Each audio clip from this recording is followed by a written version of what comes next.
Hello, spiritual family. Welcome to another episode of Inside the Message. We're back. We're back. And you're back. And you're back. And thanks so much for being here. We love you. We appreciate you. And welcome aboard. We're going to be discussing Inside the Message, which is a conversation between Reverend A and myself, Brother T here. And we're going to be talking about your talk this past Sunday. Yep. Your inspirational message. And it was called Peace Be Still. Mm-hmm. So you told a great story, but it was a biblical story nonetheless. And why did you choose that story? I chose that story. I was springboarding off of your conversation the prior week, which was navigating consciousness. And you used the illustration of a vessel being your consciousness. And actually last week on Inside the Message, you brought up the biblical story. And I thought, I'm gonna springboard from that for my message, Peace Be Still. And so it's the message where after Jesus has been preaching to the crowds on the shoreline from a boat, from a vessel, he and his disciples cast off to go, quote unquote, to the other side.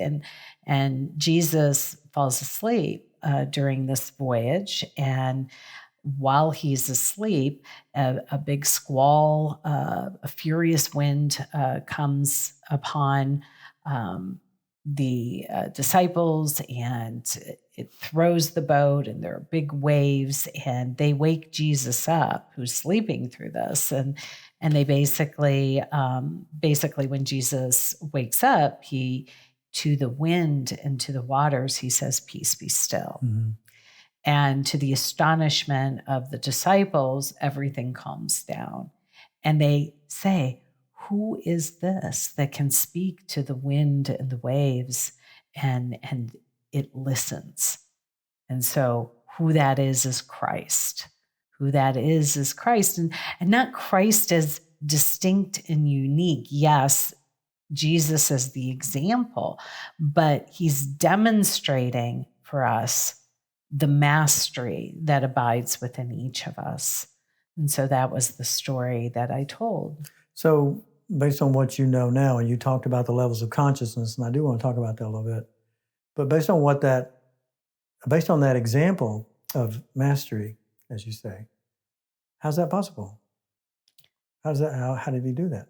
So how that is possible is to connect with that Christ consciousness, which is to return to divine identity. I believe that everything in our teaching has its basis in understanding what our divine identity is. And we speak about this almost every week. Our divine identity is that, that we are emanations of God, that we are spirit. And as spirit, we're unlimited and free. And that our decree, our word, becomes what our experience is. And in fact, we teach that we are the Word of God in extension and in expression. So Jesus knew that. That is what his ministry was about. It was about, when you see me, you see the Father, Mother presence that sent me. And I think where our religions were a little bit off was that they made Jesus the exception rather than the example. And there's a point where he says in his ministry, these things you shall do and greater. And I think for far too long, we have not matured into our Christ consciousness. We have not matured into our divine identity. And that is what our teaching is about, and what the story illustrates for me and for all of us is, this is for us to do, that we should be able to be the presence of that Christ consciousness in our experience and be co-creators of our experience. And so then we talk about the how of that, and the how of that is the map of consciousness, which we went on to discuss. Did that answer? Yeah, it did. Kind of, sort of. Kind of, sort of. Well, and you may know, some of you may know at least, that when we do Inside the Message, we don't really rehearse this. And so whoever the person was that did the inspirational message has no idea, what the other person between the two of us might ask, right? So sometimes, it can be unexpected, but I think that's what makes it fun and makes it interesting to find out, what the deeper thought is from you as a minister, in True Thought. So the question I have now is okay, so was that supernatural? What he did, was that supernatural? Isn't that something, doesn't that fly in the face of science? That as we know it today, the world that we're experiencing? how? So, science has evolved just as our consciousness has evolved. And so most of us were raised with the concept of Newtonian science, which would say that matter is the ground of all being. And as we go into the quantum physics and that science, what we begin to learn is that consciousness is the ground of all being. And so, no, it doesn't really fly in the face of science. It actually supports what we might say the new and evolving science. Not that science and what it shows has changed, but our understanding of it has changed. And so as we have evolved, what we were able then to see that it isn't matter or cause or effect that, it's not matter or effect that that determines a thing. It's the consciousness that created it. And so what Jesus is truly demonstrating is the power of consciousness. And so my answer is no. It's supernatural from the perspective of aligning with our supernatural powers that we actually possess, that we have fallen asleep to. So one could argue that actually what he was doing was natural, and what we're doing is unnatural. That's great. Yeah, exactly. Because we have it backwards and upside down. Yeah, exactly. Yeah. And so when you are having a dream at night and you have an experience of a lucid dream, you can fly. People do it all the time. You can do anything you want to because you realize that you are the dreamer of the dream, as Buddha said. And so manipulating the dream is nothing but a thought away. Right. It's totally natural because we're the ones that are creating that experience. So I just kind of wanted to dig in there a little bit. That was fun. Yeah. Okay. Yeah. So then you kind of got into the levels of consciousness, which is, I would say, the foundational, part of what we do here at True Thought. And if we get these foundational pieces, ingrained in our understanding of our natural ability, if you will, of consciousness, the natural, scope, if you will, or ability of consciousness is unlimited. Then we begin to take back our power. We begin to realize our power, and there are aspects of us that I think your map of consciousness points to that are beyond, if you will, what the cultural normality, the cultural norms of our existence here as humans. Absolutely. And so as you begin to traverse and move through those levels of consciousness, what I was hearing and what we teach about is that we begin to see that we are way more powerful than we thought we were. And so the first levels, I think were 4 levels that you discussed. And so is there anything that, since the talk, that you feel like in reviewing your talk, that you would say, well, maybe I would have added a little bit more explanation here or there? Or where do you want to leave us as your audience with that talk? Well, I want to encourage us to have an ongoing consciousness or an ongoing conversation where the levels of consciousness or the map of consciousness becomes a tool that we use and becomes a foundational element in our conversation so that we can refer to it. And when we refer to it, we're all on the same page. We understand what we're saying. And so the 30,000 foot overview that we did in the last message gave really a thumbnail sketch of what it is. And, I have a chart, and I don't know if that's something that during our Zoom, we could go over, but in the way that the chart would work is that we're at the what I'm going to say, the smaller vessel of consciousness, or the lower level of consciousness, where you are, where we're really under the influence of what's happening in the world and how life is happening, is that it's coming at us and it's happening to us. And we call that the victim level consciousness. And so the way the map works is you identify where you are at by how you view how life is happening. And so at the lowest level of consciousness, life is happening to us. The waves and the wind and the gusts and the gale of life are tossing us, and we are not at peace, and we're fighting against the world, and it's happening to us.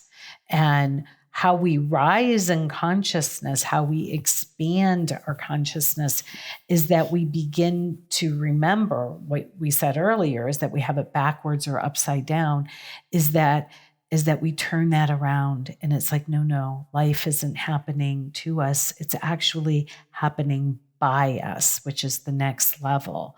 That I can say, peace, be still.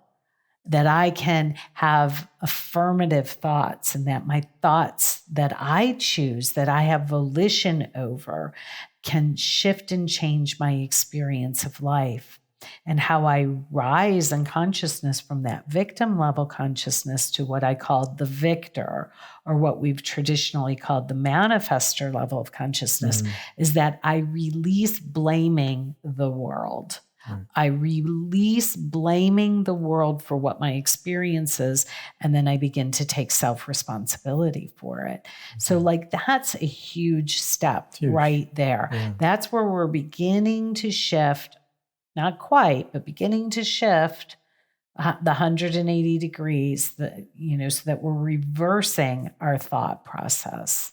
So when you say that the world is happening to us, in truth, it's really never has been doing that. I mean, no. The world has never been happening, because if the world was happening to us, then that would make us, in potentiality, that would make us a victim. Correct. Right? Correct. So we can't, we call it the victim level consciousness because that is the perception. Yes. So it's really a shift of perception as we continue to move up in the levels of consciousness. But at that first level, we're completely upside down in our understanding of the way things work, for lack of a better term. Right. Because the world is never happening to us.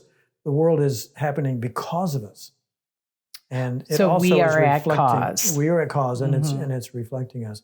But our perception at that level is of being deluded and not recognizing, number one, our power, and because we don't recognize our power, we don't see that we're actually the ones causing the experiences that we're having. Does that make sense? True. And to bring in the true thought principles is that we've forgotten our basic true thought principles. We've forgotten that thoughts are things, that our thoughts are things. Our thoughts are what create the experiences that we have, that we're perceiving, and that all events are neutral, that the world of effect is just that. It's the effect of our thoughts, our beliefs, of our perception. So really, we have to bring in those true thought principles in this as well. Right. So yeah. So the true thought principles, it'd be fair to say that the true thought principles help us to begin to, as you shared in your talk, navigate through the levels of consciousness. And really at this level, it's just so important just to begin to shift where we're looking out and that everything is coming at us to and it's powerful to do that it's coming from us, that life is happening by us and from us. But there's more to the story than this. See, when the law of attraction became popularized, when The Secret came out, it kind of stopped there. And so what we saw in the world of spirituality was, visualization and vision boards and affirmative statements. And all of those things are truly wonderful tools, but they only take us so far. And so then the next level that we begin to master our own minds, begin to master our thoughts. And as we do that, we begin to see that our lives do change, but that there's more. And what's more is that then we begin to give up control. What you said they do change. What are we talking about? What's our changing? Experience of life. Okay. Our experiences of life then change. Okay. So to rise to the next level of consciousness, we begin to say, okay, well, there's a law. We know the way things work. Thoughts are things. It is done as I believe. I'm going to believe better thoughts. I'm going to increase my vibratory field with those better thoughts. And since it's a reflective universe, I begin to see, it shifts and changes my perception and the way that I experience life, and it attracts to me the things that I think that I desire. So am I guilty if I don't? You said believe. I wasn't done. Better thoughts. I don't want to leave that point. You said, as I believe better thoughts. Does that make me guilty if I don't believe? Well, no. I mean, there's no guilt. We just experience the result of our own thoughts and thinking and belief system. It's a law. It's the way things work. Okay. And so I begin to see that as I shift and change and choose better thoughts to the best of my ability, then I realize that there's a law for good in the universe and I can actually use it. But at some point, I might rise in consciousness, give up my controlling of it. And as I do so, I realize, oh, yes, life is happening. It's not happening to me. It's not happening not only by me, but it's coming through me. And that's when we begin to join with the consciousness of the mind of God. So that's really reaching the upper levels of consciousness. Yes. And then from there, we release even any sense of separation and we rise into a mystic level consciousness, which would be the Christ consciousness that we've discussed. So that's a lot, but this is just a map for now. Mm-hmm. And everything changes as we begin to assess, where am I at? It's really just a tool. Where am I operating from in this moment?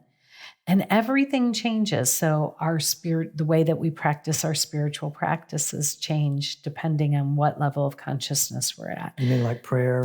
Prayer, our practice of forgiveness. How we deal with other people. Meditation, yes. Everything shifts and changes according to this map.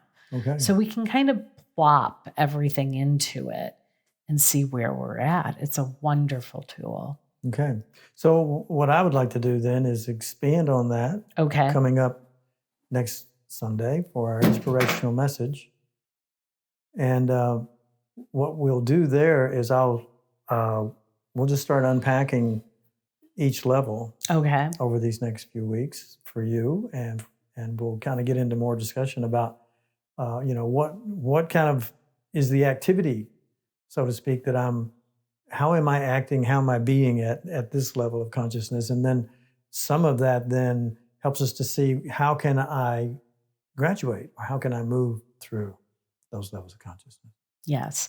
And the challenge that we gave was to begin to be aware of this as we approach the end of the year, as we begin to approach the end of 2020, to begin to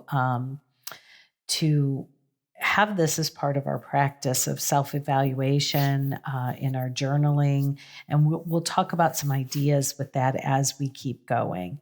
And I would like to, perhaps in our conversation, our Zoom conversation, which is following this tonight, like we can do we can share our screen, and we can kind of show a graph that will help visualize this for us. Okay.